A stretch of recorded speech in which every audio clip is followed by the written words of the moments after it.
It is the News Blitz with Randy Wang on Talk Radio 790 KABC. We're here every single day from 5 to 6 talking about the local issues that matter to you most and taking your phone calls at 800-222-KABC.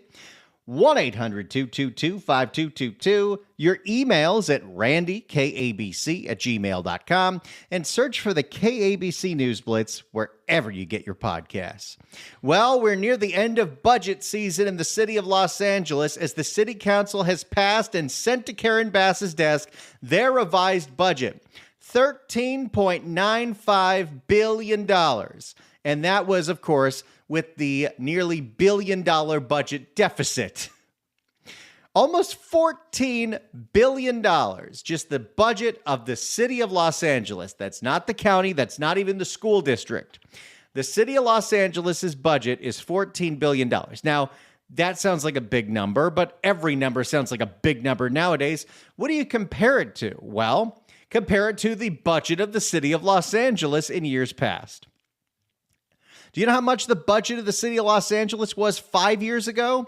It was $10.7 billion. I don't know what exactly got so much more expensive or what better services we got in the last 5 years that the budget went up $4 billion. But 10 years ago, the budget was nearly half what it is, $8.58 billion. My point being, these budgets keep going up, but the city doesn't really look any better for it. We are a high-tax, low-service city. Now, what is a lot of that money going towards? What was the explosion in budgets going towards? Well, what do you think it is? Homelessness. But that budget didn't get cut at all. Instead, the LA City Council, in an effort to save a few of the 1,600 jobs that Karen Bass proposed cutting, including a lot of civilian workers at LAPD, decided they wouldn't cut Karen Bass's homeless budget, they wouldn't cut Inside Safe, but they would cut police hiring, which, because of attrition and all the other problems going on, is meaning we're going to see a very low LAPD workforce for quite some time. The chair of the budget committee is Katie Yaroslavsky, no actual relation, and she sat down with Conan Nolan at NBC4 to talk about the budget. Let's give it a listen. Good morning and welcome to the Tom Brokaw News Center here at Universal City. I'm Conan Nolan. On Friday, the LA City Council approved a $13.9 billion budget, which closes a $1 billion shortfall. Some services will be cut, and there will be a reduction in uniformed officers going forward at the LAPD. Not a good sign when we're inviting the world here. And what did we just have? Oh, that's right. There was a mob that took over downtown LA and was graffitiing the inside and outside of Metro buses. And if you wonder why were no arrests made, because it is unsafe for the police officers to start making arrests when they are that outnumbered. This is why they don't make arrests at the street takeovers. This is why they don't make arrests when there is an unruly mob, because there's more of them than there are of the officers, and it could lead to a decrease in the officer's safety or turn into a much more violent mess. I don't like that answer, but I do understand it. We talked with Councilmember Katie Yaroslavsky, who represents Westwood and parts of West Los Angeles. She's Zev's daughter-in-law. She made sure to emphasize the name Yaroslavsky so she could get elected. She also served as the chair of the Council Budget Committee. Basically, what we were presented with about a month ago was the mayor's proposed budget, which would have laid off about 1,600 employees and really gutted core city services. And so over the last month, the Budget Committee and I, at the helm, heard from hundreds of constituents across the city. Oh, don't act like you care about that. Do you think the city council pays attention at public comment for anything? And you could argue they really shouldn't because of all the gadflies, but they don't care what the public has to say. Hundreds of constituents across the city, and we put together a collaborative result that restores basic city services, keeps 1,000 people employed, and starts to put us on a path towards fiscal solvency. And so, hey, where was all those talk about pay cuts, for Karen Bass or I don't know, all of you 15 city council people that make $220,000 a year? Anything with that? No? It's not perfect. It's not the budget any one of us would have chosen if we had the resources we need, but we don't. And so we had to make some tough choices. And I think what it does is it puts some leverage on labor to come to the table and negotiate with us. Yeah, good luck with that. You do know that at this point, the Hugo wing of the LA City Council owns the City Council, and the Hugo wing is bought and paid for by the unions. And we may be able to restore some additional services and hopefully bring back the police hiring to where it was in the mayor's proposed budget. We'll talk about that in a moment. So $250 million expenditure was for salary increases for unionized city workers. Yeah. You've asked them to maybe come to the bargaining table once again. You got to remember, this was equity back in the last budget, which we also couldn't afford. The idea was, well, we cannot retain police officers at LAPD. We are taking them through the hiring process, which is bureaucrat hell. We're putting them through the academy. And at the end of it, they're getting better offers to go other places, sometimes safer places, sometimes not. The city of Alameda in Alameda County, right next to Oakland, was offering a $75,000 signing bonus.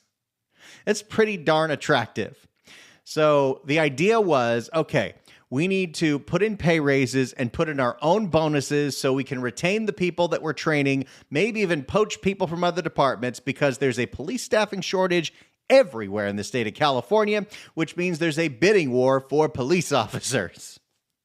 But because this is the equity city council and Karen Bass is the equity mayor, it was decided that, well, if we're going to give 3% raises to police and fire, we should give 3% raises to every single city department.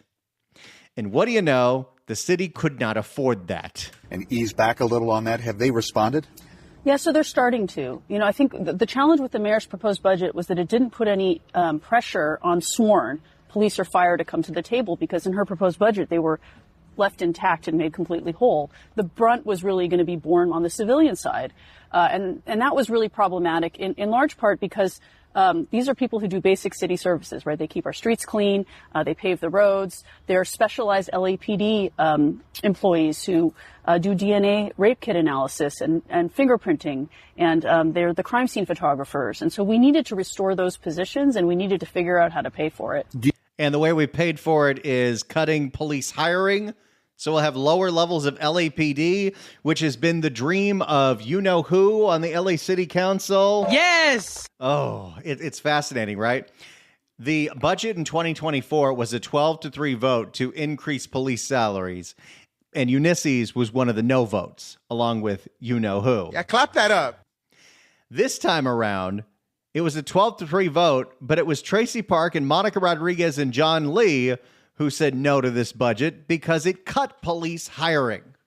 But, you know, if that's the only place there is to cut, I understand it, except Karen Bass got to retain her $800 million nonsensical inside safe budget that hasn't done a damn thing. Do you believe that public safety is the primary responsibility of city government? I do. I do. Quality of life and public safety are the two most important things. She already qualified it. Right. Because the argument is that you have sustained a lot of those positions by cutting back on uniformed LAPD officers. Not directly. No officer is going to get fired. But you're eliminating a number of the academy classes. So through attrition, you're not going to be replacing officers in accordance with how many people actually leave the department. So we'll be down to an LAPD uniformed officer commitment to about 1995 levels. A 30-year low in the amount of people that are walking the beat and trying to protect the city of Los Angeles, where the population has grown and the crime has gotten a lot crazier. By next year. Is that a good thing? No, and I don't think that's where we're going to land. So I very much want those class sizes to come back up, too. I think it's incredibly important that we get there. And we've created a budget that creates the conditions by which labor might come to the table now, where in the good luck with that. Any public employee union, really any union, their job is to get as much money as they can from their contract for their members so they can get bigger dues. Doesn't matter if it's a public unit. Doesn't matter if it's a private union. I don't know if the LAPPL is going to come to the table and say, okay, we will get rid of our raises. I don't see that happening. There's not going to be a negotiation on the pension. Good luck, but that's just not going to happen. That's not how unions work. Where in the past they didn't have an incentive to. And I've had conversations with the police union leadership, and they're interested in coming to the table. The budget is a living document, and it's very much now in the court of our labor partners to come to the table and negotiate. We're seeing a downturn. Okay, so now one of the things is when it comes to a budget and how we got here to begin with is the city is spending more than it's taking in. And we've talked plenty about the spending portion, including the budget being almost double what it was 10 years ago. For what? How? I mean, homelessness. But it is bizarre to me how much more the budget in the city of LA is now than it was 10 years ago. Same thing when it comes to the budget of the state of California or LA County. These budgets have gotten so much more expensive. A lot of this was due to the bloat that was injected into these governments by the COVID bailouts, but somehow those one-time monies turned into all these long-term expenditures. It's a total mess. But you also had the liability payouts, and there's a whole other thing going on with that. But you also had a loss in revenue. And sure, there's a lot of uncertainty right now, and you can talk about the tariffs, but this is last year's revenue, and that wasn't a thing yet. Part of the problem is tourism is down in Los Angeles for many reasons. One being, it's very expensive. Two being, it's not very safe. Let's not forget that when the era of smash and grabs caught the nation's attention, it was at the Westfield Topanga Nordstrom's, and the entire world saw that video in what was supposed to be the fanciest mall in the San Fernando Valley. So between that and the fact that it's incredibly expensive to come here, and you have better options. If you're going to come to Southern California, probably most people think of Disneyland, which is not in Los Angeles City, is not in Los Angeles County. The actual tourist attractions in the city of Los Angeles, I guess you got the Walk of Fame and the Hollywood sign and the Griffith Park Observatory, the Venice Boardwalk. There's a lot of really good food. I'll give you that. But it's, it also takes it takes a long time to get to any of those places. But tourism is way down. So what did the LA City Council do in the eye of tourism being way down? They decided to make it incredibly more expensive to run a tourism business, like a hotel in the city of Los Angeles. Let's hear this exchange. We're seeing a downturn in tourism. Yet the council's reaction to that is to increase the price of a hotel room. The vote by the council was a $30 an hour minimum wage hike for hotel workers and restaurant workers through LAX. This got finalized last week. I'm sure you've heard about this, but the LA City Council, spearheaded by Hugo Soto Martinez, let's criminalize catalytic converters, let's criminalize copper, who once again is bought and paid for by the SEIU, got the city council to pass a minimum wage for a very specific industry. Hotel workers, including people who work inside a restaurant that's inside a hotel, and people who work at LAX, at the different eateries that are never open for some reason. They're getting $2 an hour minimum wage increases till 2028, where if you are a hotel worker in the city of Los Angeles, you are going to be making $30 an hour. And what do you know? That is going to be very difficult for hotel providers when they know they could move their hotel outside the city limits and they don't have to deal with that. If they have to raise their prices to deal with that massive increase in labor cost, they're going to have a hard time competing with all the hotels that are just outside the city limits. Like, I don't know, the hotels in Burbank or Pasadena that are not in the city of Los Angeles. A lot of people are very confused about where you are if you're actually in the city of Los Angeles or if you're in your own contract city. But if you're in Calabasas, you're in your own city. If you're in Encino, you're in the city of Los Angeles. If you're in Burbank, you're in your own city. If you're in Panorama City, nope, I got you. That's the city of Los Angeles. Who thought to name it that? I don't know. Let's go back to this. $8 an hour approximately in addition for health care. And that was easily the highest in the country. Okay, so it's going to be $30 an hour minimum wage by 2030 and $8 an hour on top of that for healthcare costs. Oh, my goodness. Well, if this radio thing don't work out, I'm going to go to the DoubleTree. Is that at all a concern to you? I mean, Universal Sheridan over here says we're not building an extra tower. We're going to build a tower. Okay, now, by the way, this is one that always confuses me.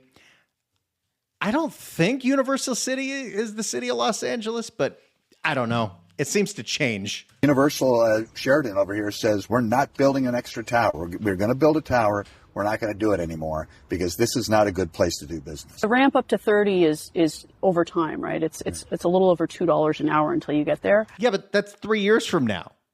And by the way, a lot of these hotels, the ones that, we have to do this because they're going to make so much money from the Olympics. Well, a lot of these hotels, you have to start pre-negotiating room rates and room blocks years in advance to coordinate all the different countries coming in for the Olympics.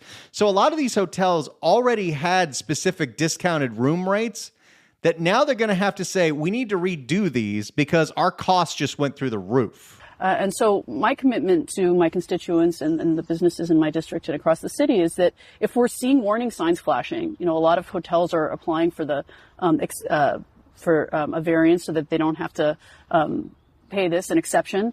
And we're seeing that it's going to tank our local hotel industry and tourism industry. We can put a pause on it.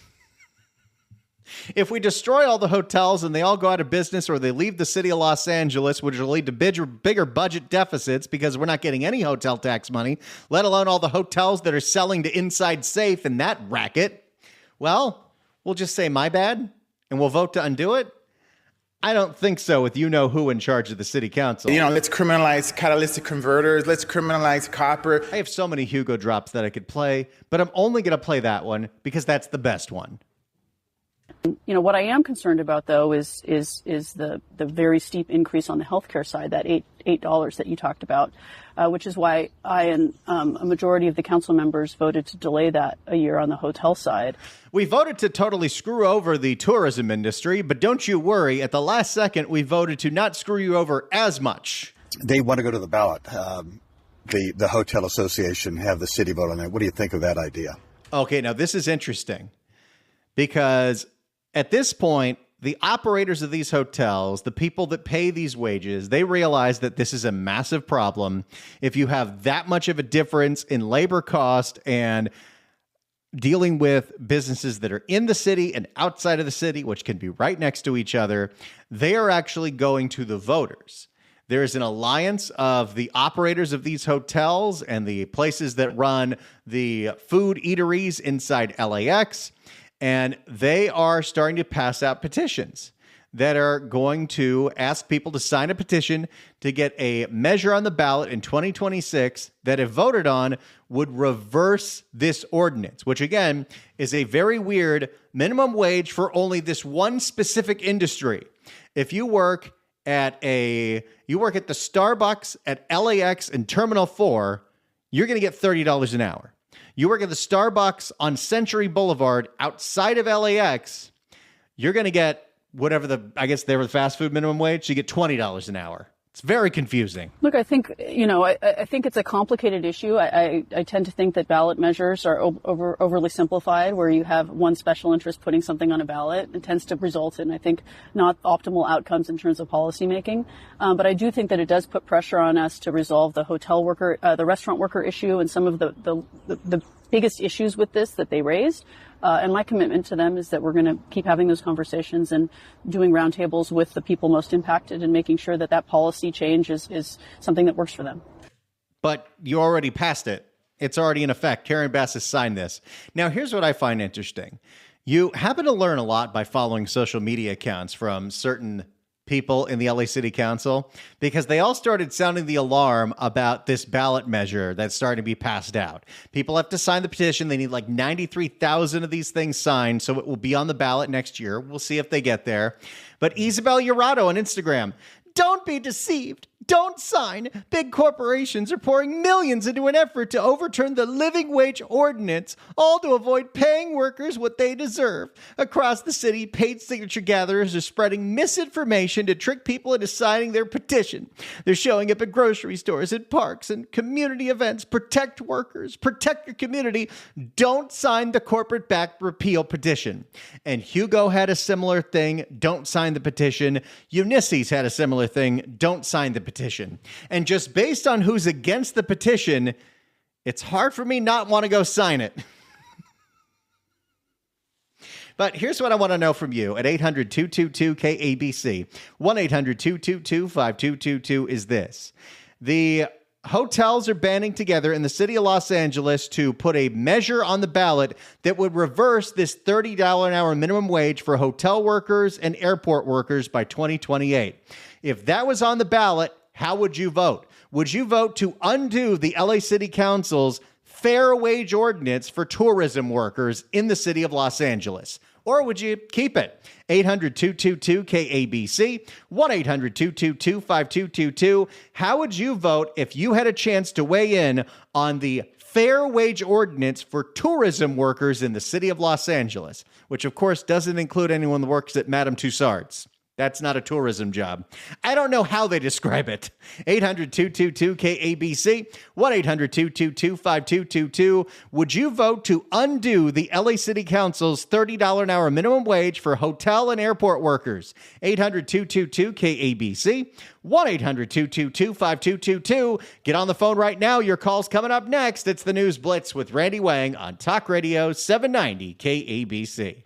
It's the News Blitz with Randy Wang on KABC. We're taking your phone calls at 800-222-KABC, 1-800-222-5222. Let me read you from the Instagram page of Eunisses Hernandez. Attention, Angelinos. Siren alert, siren alert. We just passed a landmark victory for workers with the living wage ordinance, and like clockwork, the corporations have come out swinging. Right now, they're spending millions to lie to Angelinos by paying signature gatherers to push a deceptive petition, trying to overturn the wage ordinance that we just passed. Tell your friends, tell your family, tell your neighbors, stand with workers, don't sign the petition. Because I'm sure it was totally not misleading when Eunisses was collecting signatures for Measure J. That's another story for another day. Here's the thing. The LA City Council and Karen Bass passed and signed a ordinance for hotel workers and people who work at the eateries at LAX to get $30 an hour minimum wage by 2028. And a healthcare benefit as well. The people who run those hotels are now collecting signatures to put a measure on the ballot to ask you the question, the voter, if you would undo that. So, if the question comes to you, would you vote to overturn the LA City Council's living wage ordinance for tourism workers in the city of Los Angeles? 800-222-KABC, 1-800-222-5222. Get on the line right now. If you're on hold, stay on hold. Your call's coming up right after this. It's the News Blitz with Randy Wang on KABC. It is the News Blitz with Randy Wang on Talk Radio 790 KABC. We're here every single day from 5 to 6 talking about the local issues that matter to you most and taking your phone calls at 800-222-KABC, 1-800-222-5222. Your emails as well at randykabc@gmail.com and search for the KABC News Blitz wherever you get your podcasts. We're taking your phone calls at 800-222-KABC, 1-800-222-5222. The LA City Council voted and passed, and Karen Bass signed this living wage ordinance for tourism workers in the city of Los Angeles, which doesn't mean anyone that works at a theme park or anyone that works at a museum. It's specifically hotel workers, even restaurant workers in a hotel, or people that work at the eateries at LAX. They will be getting $2 an hour raises every year up until they make $30 an hour in 2028 with an $8 an hour health benefit, although that's been delayed. The hotels are fighting back by collecting signatures to put a measure on the ballot to undo this. So my question to you at 800-222-KABC, 1-800-222-5222 is this. If you're given the opportunity to vote on this, would you vote to undo the LA City Council's living wage ordinance? 800-222-KABC. Let's get to the phones and start with Tony in West Covina. Tony, hello. How you doing, man? So doing great. Yes, I would vote I would vote to put it down. Here's the reason. By 10 years old, I knew how to mop and sweep and do dishes. So basically, those are unskilled laborers. Okay, I had to go to school to learn my skill for 2 years. So anybody that's a plumber, an electrician, an LVN takes 2 years. Many of them don't make $30 an hour. So why should people who, sacrifice themselves, went to school, learn a skill, should get paid less than people that basically don't have a skill? You can train any 10-year-old to do what they do. They want to make more money, go to school. Many of us have. We worked and went to school. So, yes, of course, I would vote no. That is the most stupid thing. Additionally, anytime wages are raised like that, the first things that go are the mom and pop restaurants that can't afford to pay their people $20, $30 an hour. Thank you. Oh, thanks so much for the call. Appreciate it. You make some really good points. Yes, this is going to hurt the small business-owned hotels the fastest. And what are they going to do? They're going to sell to the bigger ones. Or, and hopefully this isn't by design, is the idea here to make it so impossible to run a hotel that you sell your hotel to Karen Bass and Inside Safe. I don't like to think that it's that Machiavellian, but they're making it really difficult to operate a hotel. And of course, there are all the other issues. If it's one specific sector of one specific industry that's getting this raise, so what do you do if you're not represented by the SEIU? Well, you got to ask for your own raise because now you're not making $30 an hour. And what union is going to go say, well, now the hotel workers are making 30, we're the nurses union, we need to be making 50 or whatever it is. It seems like the way to get your whole industry a raise is by cutting out it very specifically by the state of California, like what they did with the fast food wage ordinance, or now it's just specifically in the city of Los Angeles saying, you who works at a restaurant inside a Hilton, $30 an hour. You who works at a restaurant outside the Hilton, no $30 for you.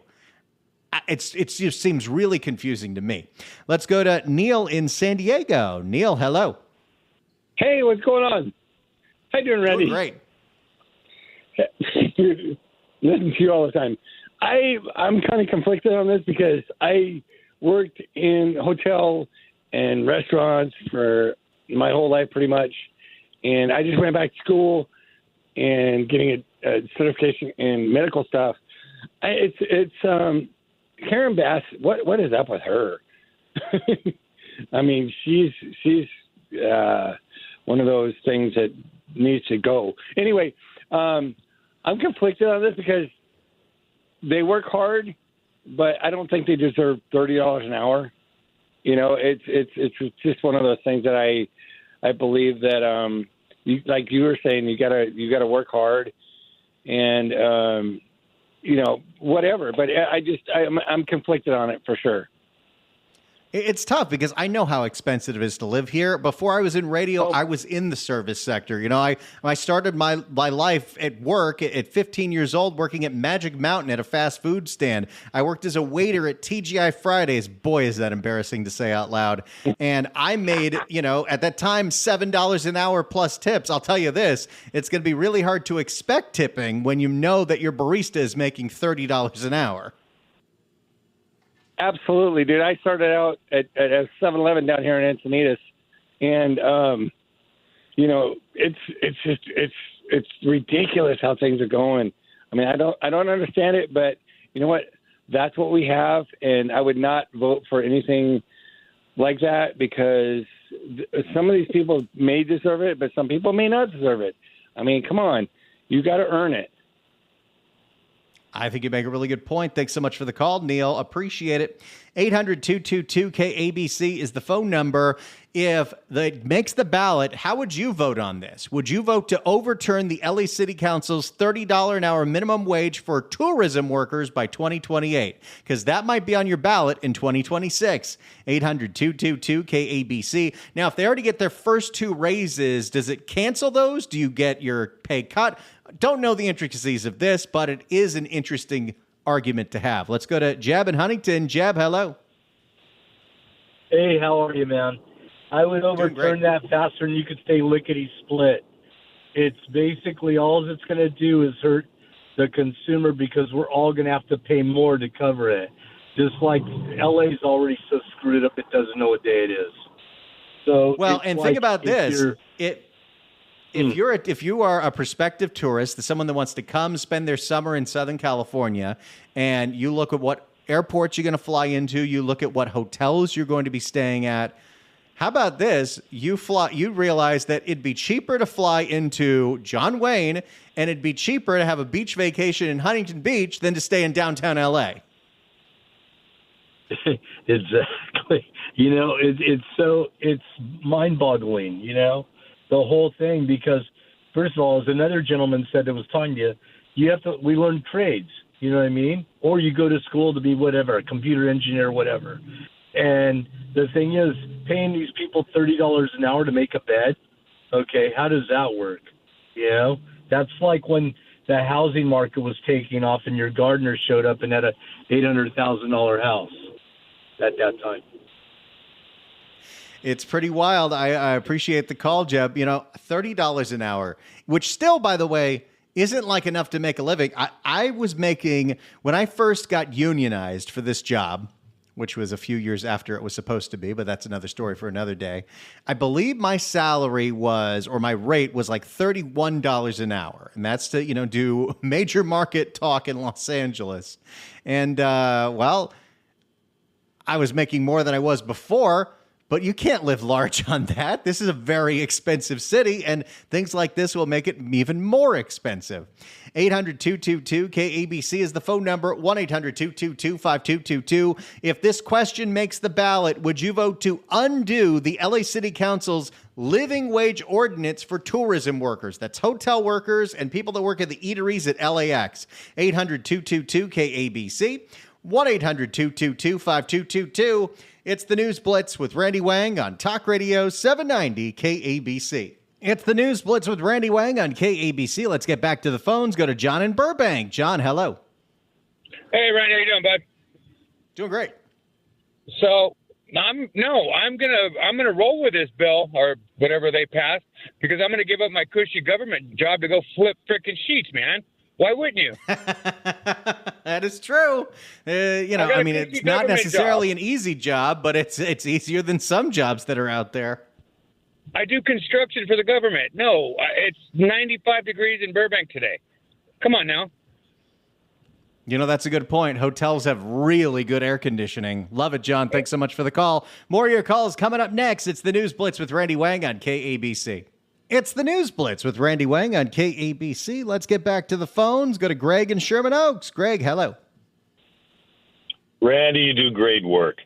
I would reject this thing in a heartbeat. One of the things that everybody is forgetting is that $30 is the minimum.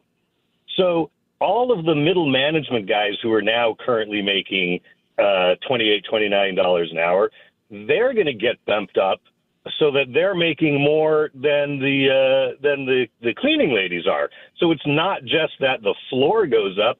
Everything above it also goes up. It's going to be an absolute disaster.